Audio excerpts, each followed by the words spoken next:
அதாவது எந்த பூவோட வாசமும் வந்து காற்று எந்த திசையில் வீசுதோ அந்த திசையில் தான் பயணிக்கும் எந்த பூவோட வாசனம்.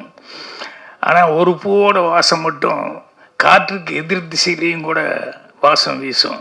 அது என்னன்னா ஒரு மனிதனுடைய நட்பண்பு அப்படிங்கிறது தான். மெயினாக வந்து இது எல்லாம் பேசும்போது சென்சாரை பற்றிலாம் பேசிகிட்டு இருந்தாங்க.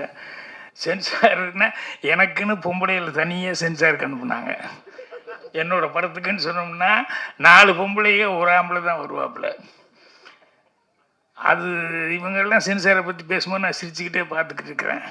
நான் மௌனகீதங்கள் ஒரு சீன் வச்சேன். ஆஃபீஸுக்கு புறப்பட்டு இருக்கும்போது அவன் பொண்டாட்டி சுகுணா சரிதா வந்து என்னங்க அப்படின்னு குடிச்சிட்டப்ப தான் வந்திருப்பாங்க. இந்த ஊக்கு மாட்ட முடியாது, அதனால் வந்து என்னங்க கொஞ்சம் இந்த ஊக்கு மாட்டி விடுங்க அப்படின்னு. அவன் ஆஃபீஸுக்கு போன நேரத்தில் அதை தேடிருக்கு. இப்போ வந்து இதை மாட்ட அதை மாட்டேங்கிற அடடா கழட்டுறதுனா மட்டும் ராத்திரியில் எவ்வளோ வேகமாக கழட்டுறீங்க. இதை அந்த பொம்பளையை பிடிச்சிக்கிட்டாங்க. இல்லை அது சரியா இல்லை, என்ன சரியா இல்லைன்னு டபுள் மீனிங் எல்லாம் டைரக்ட் மீனிங் ஒரே மீனிங் தான். இதில் என்ன டபுள் மீனிங் எனக்கு புரியலையே அப்படின்னு. இல்லை இது எப்படி அப்படின்னு. ஏம்மா இது என்ன புருஷன் பொண்டாட்டிக்குள்ளே தானேம்மா பேசிக்கிறாங்க, ரோட்டில் போகிறவங்க யாரோ ஒரு பொம்பளைகிட்ட போய் பேசணுமா? புருஷன் பொண்டாட்டிக்குள்ளே அந்தரங்கமாக அவங்க 2 பேரும் மட்டும் பெட்ரூமில் இருக்கும்போது பேசிக்கிறாங்க. இதில் என்ன தப்பு? நீ எதாவது கொடுக்குறதுனா யூஏ ஏதாவது ஒன்று கொடு, ஆனால் இது பண்ணக்கூடாதுன்னு மட்டும் சொல்லக்கூடாது. அது எப்படி நீங்கள் வந்து அது சொல்லலாம் அப்படின்னு. இல்லை நீங்கள் 3 நாள் மேட்டர் தான் வச்சுருக்கீங்க. ஆமாம்மா நாட்டில் நடக்கிறது போல வச்சுக்கிட்டு தான் இருக்க முடியாது, அதுக்கு என்ன பண்ணுறது? இல்லை ஒன்றும் தப்பு ஒன்றும் இல்லையே. நான் சின்ன வயசுலேருந்து என்ன பார்த்துட்ருக்கணும் அது இது பண்ணுறேன்.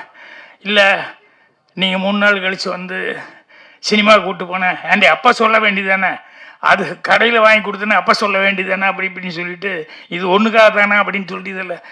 ஆமாம்மா பொம்பளைகளுக்கு கோவம் வரத்தான் செய்யும். அவங்க என்ன நினச்சாங்க, ஏதோ பிரியமாக வந்து வெளியூர்லேருந்து வந்து என்ன கூப்பிட்டு போகிறேன்னு நினச்சான். இந்த மேட்டருக்காக தான் ரெடி ஆகிட்டு இருக்காரு அப்படின்னு சொல்லும்போது எந்த பொம்பளைக்கு தாங்கிக்க முடியும்?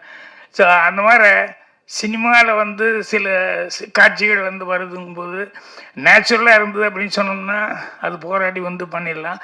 பட் இவங்க இந்த டைப் இல்லை. ராம்தேவ் வந்து இப்போ வச்சுருக்கிறது வந்து பொலிட்டிக்கலாக வந்து வச்சுருக்காரு.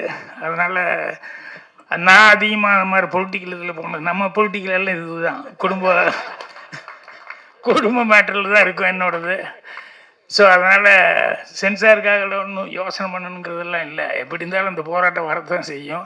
அதில் எப்படியும் போராடி ஜெயி